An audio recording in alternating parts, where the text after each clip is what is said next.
Hello नमस्कार, मैं आस्था शर्मा स्वागत करती हूँ आप सभी का एक बार फिर से गार्गी न्यूज इंडिया में। तो आइए आज की खबरों का सिलसिला शुरू करते हैं। बांग्लादेश में विरोध प्रदर्शनों के बीच भारतीय सहायक उच्चायुक्त कार्यालय और वीजा केंद्र की सुरक्षा कड़ी कर दी गई है। स्थानीय प्रशासन ने किसी भी संभावित अप्रिय स्थिति से निपटने के लिए अतिरिक्त सुरक्षा कर्मियों की तैनाती की है। भारतीय अंतरिक्ष अनुसंधान संगठन इसरो का शक्तिशाली प्रक्षेपण यानी LVM-3 आगामी 24 दिसंबर को एक ऐतिहासिक मिशन के तहत अगली पीढ़ी के संचार उपग्रह का प्रक्षेपण करेगा।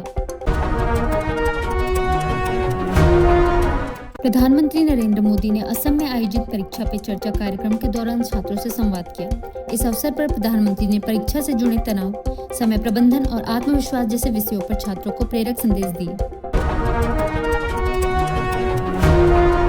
मलयालम सिनेमा के दिग्गज अभिनेता और पटकथा लेखक श्रीनिवासन का निधन हो गया है। वे कुछ समय से हृदय संबंधी और अन्य बीमारियों से पीड़ित थे।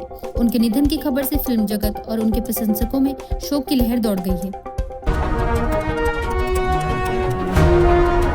राष्ट्रीय राजधानी दिल्ली में वायु गुणवत्ता एक बार फिर बेहद खराब श्रेणी में पहुंच गई है। केंद्रीय प्रदूषण नियंत्रण बोर्ड CPCB के ताजा आंकड़ों के मुताबिक शहर के कई इलाकों में एयर क्वालिटी इंडेक्स यानी AQI 438 दर्ज किया गया, जिसे गंभीर श्रेणी में रखा गया है। महाराष्ट्र पुलिस ने एक बड़ी कार्रवाई करते हुए म्यांमार के कुख्यात KK पार्क से साइबर स्लेवरी में फंसे 7 लोगों को सुरक्षित रेस्क्यू किया है। ये सभी लोग साइबर अपराध के जरिए जबरन काम कराने के जाल में फंसे हुए थे। उत्तर प्रदेश के मंत्रियों ने कफ सिरप मामले के एक आरोपी के साथ तस्वीरें सामने आने को लेकर समाजवादी पार्टी अध्यक्ष अखिलेश यादव पर तीखा हमला बोला है। मंत्रियों ने आरोप लगाया कि ऐसे मामलों में विपक्ष का रवैया बेहद चिंताजनक है। केंद्र सरकार के एक वरिष्ठ अधिकारी ने स्पष्ट किया है कि CAPF में पूर्व अग्निवीरों को दिए जाने वाले कोटे से मौजूदा भर्ती व्यवस्था या मैट्रिक्स पर कोई असर नहीं पड़ेगा। अधिकारी के अनुसार यह आरक्षण नीति इस तरह से लागू की जा रही है कि अन्य अभ्यर्थियों के अवसर प्रभावित न हो। मुख्य न्यायाधीश 22 दिसंबर को तत्काल मामलों की सुनवाई के लिए विशेष अवकाश पीठ का आयोजन करेंगे। यह कदम जरूरी मामलों पर समयबद्ध सुनवाई सुनिश्चित करने के उद्देश्य से उठाया गया है। केंद्र सरकार 77वें गणतंत्र दिवस समारोह को वंदे मातरम थीम पर भव्य रूप से आयोजित करने की योजना बना रही है। इस अवसर पर यूरोपीय संघ के शीर्ष नेताओं को मुख्य अतिथि के रूप में आमंत्रित किया गया है। फिल्म निर्देशक नीरज घायवान ने आरक्षण और सामाजिक भेदभाव को लेकर बड़ा बयान दिया है।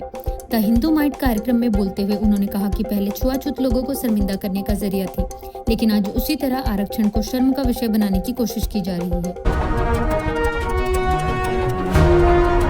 रूस के राष्ट्रपति व्लादिमीर पुतिन फ्रांस के राष्ट्रपति इमैनुअल मैक्रों से बातचीत के लिए तैयार है, बशर्ते दोनों पक्षों की ओर से आपसी राजनीतिक इच्छा हो।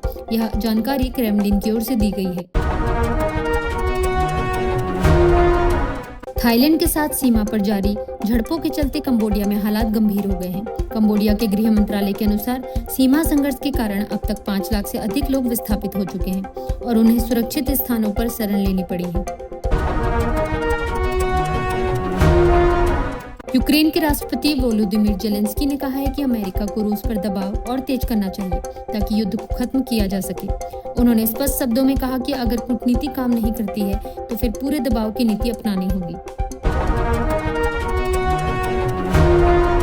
प्रधानमंत्री नरेंद्र मोदी ने गुवाहाटी में असम आंदोलन के शहीदों को समर्पित स्मारक पर श्रद्धांजलि अर्पित की। इस दौरान उन्होंने असम आंदोलन के दौरान अपने प्राणों की आहुति देने वाले शहीदों के बलिदान को याद किया और उन्हें नमन किया। नवी मुंबई अंतर्राष्ट्रीय हवाई अड्डा यात्रियों को मुफ्त हाई स्पीड वाईफाई और डिजिटल फर्स्ट पैसेंजर कम्युनिकेशन सुविधाएं देने की तैयारी कर रहा है। हवाई अड्डा प्रबंधन का कहना है कि इससे यात्रियों को बेहतर कनेक्टिविटी और रियल टाइम जानकारी मिल सकेगी। जम्मू कश्मीर के उधमपुर जिले में उस समय हड़कंप मच गया जब आतंकियों ने एक गांव के घर से खाना ले लिया। इस घटना के बाद सुरक्षा बलों ने इलाके में तलाशी अभियान तेज कर दिया है। SMC बिल के जरिए पूंजी बाजार में लंबे समय से चले आ रहे रेगुलेटरी ओवरहैंग को खत्म करने का प्रस्ताव किया गया है। इस बिल के तहत सेबी की निरीक्षण और जांच शक्तियों की समय सीमा तय करते हुए इसे अधिकतम 8 वर्ष तक सीमित करने का प्रावधान किया गया है।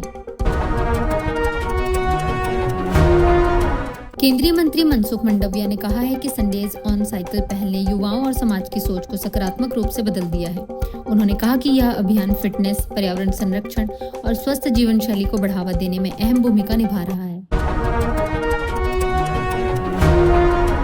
दिल्ली के मुख्यमंत्री पर हुए हमले के मामले में अदालत ने 2 आरोपियों के खिलाफ आरोप तय कर दिए हैं। अदालत ने माना कि मामले में प्रथम दृश्यता पर्याप्त सबूत मौजूद हैं, जिसके आधार पर आगे की सुनवाई की जाएगी। जम्मू कश्मीर के मुख्यमंत्री उमर अब्दुल्ला ने कहा है कि जहां जहां केंद्र सरकार मदद करेगी वहां वे उसका धन्यवाद करेंगे। उन्होंने स्पष्ट किया कि विकास और जनहित के मुद्दों पर सहयोग को राजनीतिक नजरिए से नहीं देखा जाना चाहिए। भारतीय जनता पार्टी के कार्यकारी अध्यक्ष नितिन नवीन ने पांडुचेरी का दौरा किया। वे यहां 2 दिवसीय यात्रा पर हैं। यह दौरा 2026 के विधानसभा चुनावों को ध्यान में रखते हुए संगठनात्मक तैयारियों के तहत किया जा रहा है। इस दौरान नितिन नवीन पार्टी पदाधिकारियों और कार्यकर्ताओं के साथ बैठकें करेंगे तथा चुनावी रणनीति और संगठन को मजबूत करने पर चर्चा करेंगे। पाकिस्तान के पूर्व प्रधानमंत्री इमरान खान ने 17 साल की जेल सजा सुनाए जाने के बाद देशव्यापी विरोध प्रदर्शन का आह्वान किया है। रिपोर्ट के मुताबिक अदियाला जेल में अपने वकीलों से बातचीत के दौरान इमरान खान ने इस फैसले को शैनी शैली की सुनवाई करार दिया और समर्थकों से इसके खिलाफ खड़े होने की अपील की। बांग्लादेश के चटगांव में भारतीय वीजा आवेदनों को अनिश्चित काल के लिए निलंबित कर दिया गया है। यह फैसला 21 दिसंबर से लागू हो गया है।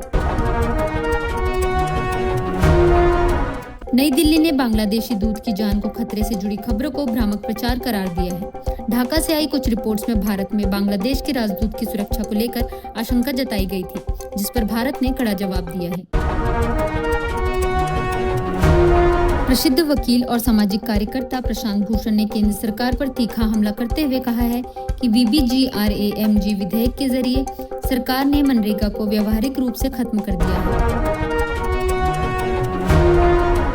शेयर बाजार में तेजी के चलते देश की टॉप 10 सबसे मूल्यवान कंपनियों में से 6 कंपनियों के मार्केट कैप में कुल 75,257 करोड़ की बढ़ोतरी दर्ज की गई है। इस बढ़त में टाटा कंसल्टेंसी सर्विसेज और इन्फोसिस सबसे बड़े लाभार्थी रहे। तेलंगाना के मुख्यमंत्री रेवंत रेड्डी ने राज्य के सबसे बड़े आदिवासी महोत्सव का पोस्टर जारी किया। इस मौके पर उन्होंने समाज सुधार और जन कल्याण के लिए संघर्ष करने वाले महान व्यक्तित्वों को याद किया। प्रधानमंत्री ने असम में 10,601 करोड़ की लागत से बनने वाले एक नए उर्वरक संयंत्र का उद्घाटन किया। यह परियोजना राज्य के औद्योगिक और कृषि विकास को नई गति देने वाली मानी जा रही है। ऑस्ट्रेलिया के बॉन्डी बीच पर हुए आतंकी हमले के बाद प्रधानमंत्री एंथनी अल्बनीज ने पुलिस और खुफिया एजेंसियों की तत्काल समीक्षा के आदेश दिए हैं। प्रधानमंत्री अल्बनीज ने कहा कि सरकार यह जांच करेगी कि क्या मौजूदा कानूनी अधिकार, सुरक्षा शक्तियां और संस्थागत ढांचे ऑस्ट्रेलियाई नागरिकों की सुरक्षा के लिए पर्याप्त हैं। उन्होंने इस घटना को भयानक यहूदी विरोधी आतंकी हमला बताया। इजराइल की सुरक्षा कैबिनेट ने वेस्ट बैंक में 19 नए यहूदी बस्तियों को मंजूरी दे दी है। यह फैसला ऐसे समय में आया है जब अंतर्राष्ट्रीय स्तर पर इन बस्तियों के विस्तार को लेकर कड़ी आलोचना हो रही है। रेल यात्रियों के लिए एक अहम खबरें सामने आई है। ट्रेन किराए में बढ़ोतरी का फैसला किया गया है। नए फैसले के मुताबिक साधारण श्रेणी में 215 किलोमीटर से अधिक दूरी की यात्रा पर प्रति किलोमीटर 1 पैसा अतिरिक्त देना होगा। वहीं अन्य सभी श्रेणियों में यात्रियों से प्रति किलोमीटर 2 पैसे ज्यादा वसूले जाएंगे। तो ये थी आज की बड़ी खबरें। बने रहिए गार्गी न्यूज इंडिया के साथ। मैं आस्था शर्मा। धन्यवाद।